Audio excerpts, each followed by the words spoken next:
Ya estamos de regreso en Marca Registrada con la noticia número 3, porque aquí lo vamos a ver. Hoy se concretó la firma de Sebastián Sichel para asumir la cartera de Desarrollo Social y de la familia. Bueno, ¿cuáles son los desafíos que va a enfrentar? Vamos a tomar contacto precisamente con el recién asumido ministro para preguntárselo. Ministro, ¿cómo está? Muy buenas noches, gracias por este contacto con CNN Chile. Hola Matilde, buenas noches. Ministro, bueno, Sichel es como lo conoce todo el mundo, ¿no es cierto? Pero debería ser Sichel por su origen alemán. La verdad es Sichel. Yo, como saben, conocí a mi padre a los 30 años y él es de una familia italiana y por lo tanto se pronuncia Sichel, aunque originalmente haber sido Sichel. Pero Bueno, me gusta Sichel, así le da cariño. como... Me gusta más la pasta que las salchichas. Sin duda. Ministro, ¿qué ha visto en usted el presidente Sebastián Piñera ya 2 veces? Primero para nombrarlo como vicepresidente de Corfo y ahora nada menos que para asumir un cargo en el gabinete, y no solamente en el gabinete, sino que en el comité político. ¿Qué es lo que usted cree que el presidente ve? Mira, el presidente podría responder eso. Yo simplemente lo que hice desde la gestión de la Corfo y mi misión en el Ministerio de Desarrollo Social es hacer bien el trabajo y básicamente contribuir a la diversidad de las distintas miradas que tiene el gobierno. Mi sensación, yo eso es lo que he estado conversando con él, es que el trabajo que hicimos en la Corfo, cómo desarrollamos una estrategia de cercanía, particularmente con emprendedores e innovadores, la modernización de la institución fue bastante determinante para traer un poco esa misma mirada a un ministerio tan relevante como el Ministerio de Desarrollo Social, que busca también tener una estrategia de desarrollo para el país, pero cercanía con aquellos que el desarrollo no les está llegando, son los sectores más vulnerables del país. Pero también está buscando, ¿usted cree, una cercanía con un centro político del que usted tal vez tiene una sensibilidad más cercana? Yo tengo la sensación que los presidentes, este y los anteriores, más que jugar al ajedrez político, cuando buscan ministros, lo que buscan finalmente es que hagan bien su pega. Y eso es una forma de mirar de buena fe en la política. Por supuesto que cada uno de los ministros representamos distintas ideas, distintas sensibilidades, y cuando uno quiere construir gobiernos de mayoría, esas sensibilidades se ven expresadas. El ministro Kup no tiene militancia política y ha contribuido profundamente al desarrollo científico en Chile, y así varios ministros más. Yo creo que finalmente lo que él está buscando es la diversidad de miradas en un gobierno que requiere construir mayorías en el mediano plazo, pero sobre todo formas de hacer las cosas distintas que permiten hacer buenos gobiernos. El error que muchas veces leemos en la política, o los que leen más la política, es creer que lo que se necesita es homogeneidad, gente que hace exactamente lo mismo, gente que piensa exactamente lo mismo y estilos exactamente igual en cada uno de los ministerios, lo que hace que los gobiernos sean más malos en el mediano plazo. Y por lo tanto creo que hay una señal, no solo conmigo, sino con el gabinete y su composición, de apoyo a una estrategia de gobierno que representa a la centro-derecha, con una alianza con el centro, pero también una mirada estratégica de lo que proyecta el programa de gobierno en lo que hacemos los ministros. Claro, pero en esa variedad, y hay muchos en Chile Vamos que lo cuestionan, usted ha sido parte de los gobiernos de Frey, de Lagos, de Bachelet. Por eso a usted le pregunto qué ve hoy en Sebastián Piñera, no solamente para asumir en un cargo que podría haber sido más bien técnico en Corfo, sino que ahora que es en el corazón del gobierno, en el comité político.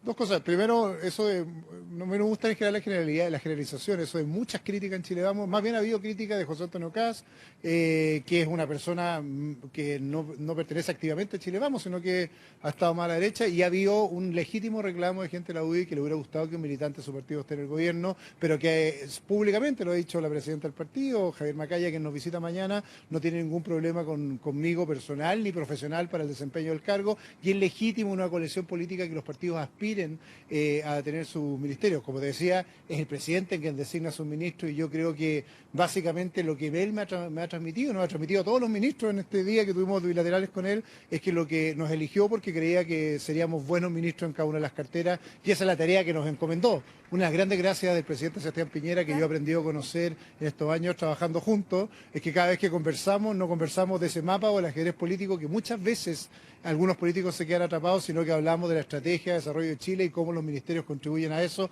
y esa es la tarea que me encomendó hoy día. Pero ¿qué es lo que lo conquistó a usted de Sebastián Piñera? Usted que ha conocido las otras fichas de este ajedrez político, ¿por qué acepta este cargo que yo le decía, no es tan técnico como la Corfo, sino que va al corazón del gobierno, va a estar dentro de la moneda participando de las decisiones políticas de un gobierno de derecha? ¿Qué es lo que usted está viendo que no lo vio en la coalición, más bien en la ex coalición? Mira, dos cosas súper importantes. Yo, cuando el gobierno de nueva mayoría aprobó la reforma tributaria y en particular la reforma de educación, me declaré opositor públicamente, como muchos más del mundo que participamos en Ciudadanos en aquella época, y además apoyamos al presidente Piñera en la segunda vuelta por una convicción.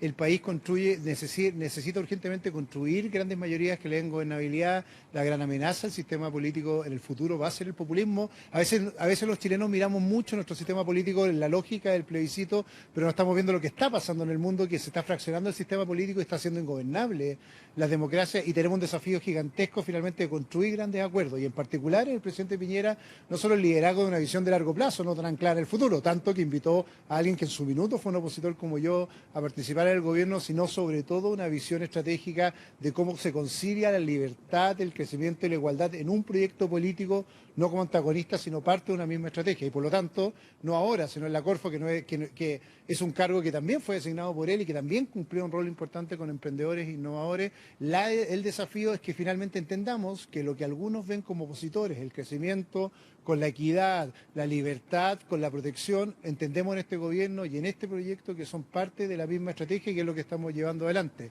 Eso significa en Chile hoy día, básicamente, que la polarización ha hecho que lo que era el antiguo mundo de la alianza del centro con la centroizquierda se haya polarizado hacia la izquierda, y muchos sectores también se hayan polarizado hacia la derecha, y en el gobierno tenemos claro, o lo que estamos compartiendo hoy día, es que nuestra visión está en la centro derecha, pero creciendo también hacia mundos de centro, mundos independientes, mundos culturales.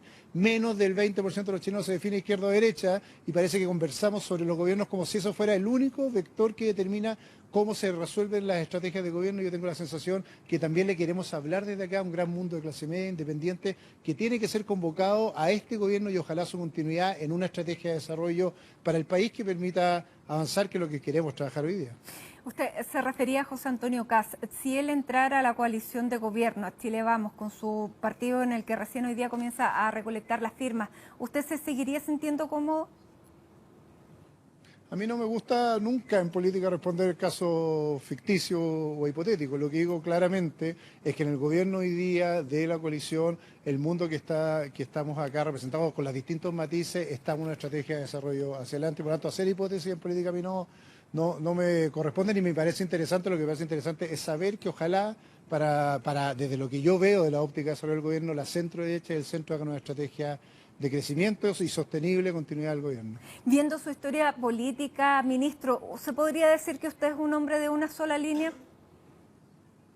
Sí, lo soy, y me encanta eso, porque cuando uno ha participado activamente en política, pero también viene de una familia normal, que no es política y todo, y participa en las conversaciones de todos los días en la casa, se da cuenta que finalmente la gente piensa cosas y no están marcadas ese pensamiento como si fueran barras de los equipos de fútbol. Mira, tú eres de la U del Colo, entonces participas de la U del Colo, yo pienso cosas respecto a Chile, que son las mismas que he escrito además hacia atrás, respecto al desarrollo, respecto al rol del Estado, respecto al rol del mercado, respecto a cómo tienen que articularse, y que hoy día se ven plasmadas en este gobierno. Lo que se mueve muchas veces son los mismos partidos para acomodarse a lo que van entendiendo que son las modas, que es lo que se entiende como el populismo. Efectivamente, si yo veo lo que hoy día pienso, es muy parecido a lo que pensaba probablemente la concertación en sus orígenes, y que se corrió hacia el otro lado cuando, por ejemplo, empezó a desconfiar de las mismas políticas públicas que hizo en materia social, en educación, con materia de subvención. Esto no solo me pasó a mí, mucha gente renunció en su minuto a la democracia cristiana, mucha gente ha ido desgregándose los partidos y oyéndose para la casa diciendo,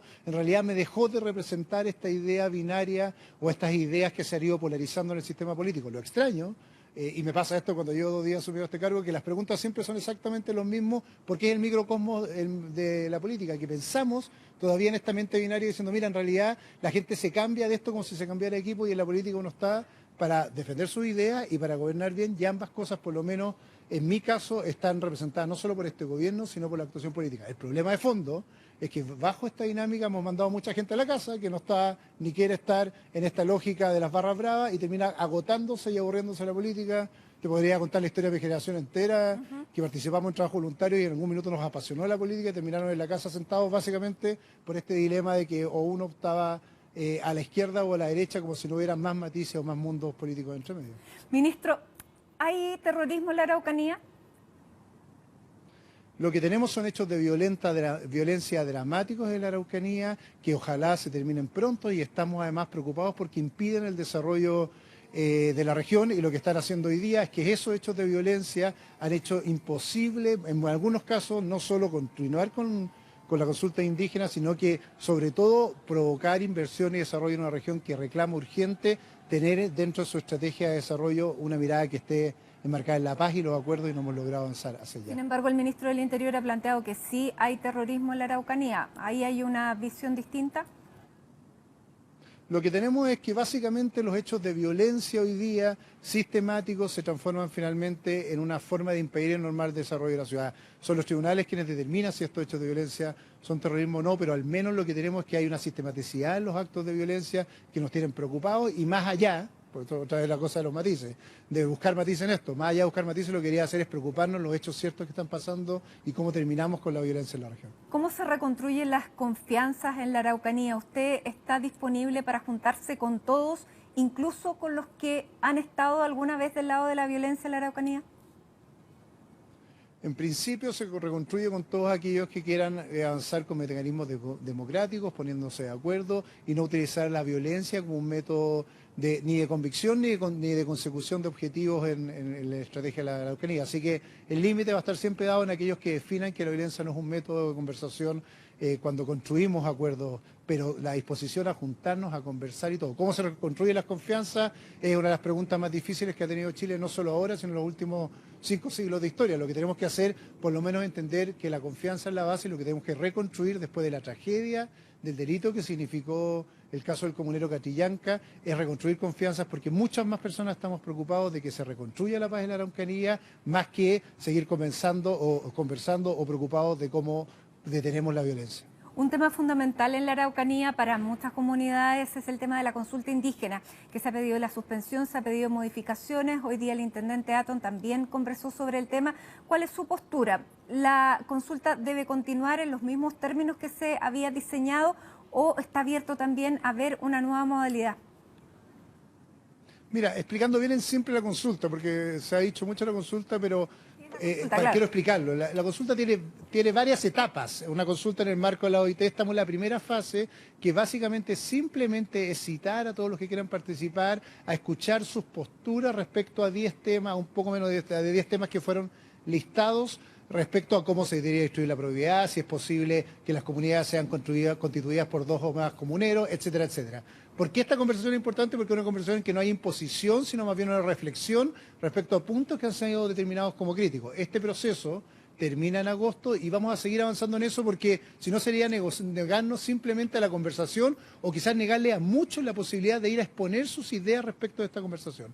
La segunda fase, que empieza después de agosto, la vamos a estudiar en su profundidad, vamos a analizar lo que se resultó de esta primera fase de escuchas para saber cómo seguimos el proceso hacia adelante, pero lo que tenemos convicción es que tenemos que avanzar en el proceso simplemente de escuchar. Y aquí un llamado a todos. Claro, pero en ese proceso, ministro, ¿usted está dispuesto a hacer algunas modificaciones, por ejemplo, en el diseño de estas consultas? Porque se diseñó desde Santiago, desde un escritorio, y no acogiendo cuáles son también las inquietudes de la comunidad. Hay comunidades, y no me estoy refiriendo a los mapuches, en el norte hay comunidades donde se ha llegado con carabineros y esa no es la mejor manera de sentarse a conversar. Por eso, ¿usted lo va a revisar? ¿Va a haber un rediseño? Sí, vamos a estudiar hoy día lo que está pasando. Llevamos un día en el cargo y hoy día hicimos un análisis completo. Ayer con el intendente Atton y hoy día particularmente con los equipos de cómo ha funcionado el proceso, qué hecho ha habido. Así en algunos casos ha habido además actos de violencia que han impedido incluso que se realicen los foros. Ha habido activistas que han impedido que se converse y al otro lado también a veces ha habido uso excesivo finalmente de protección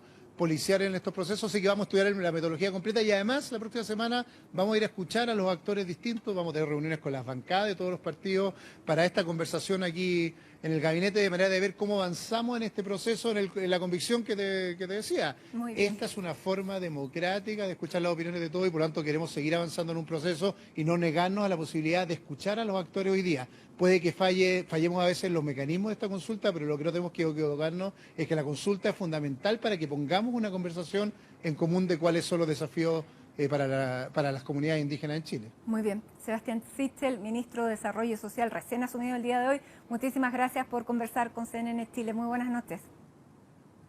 Buenas noches.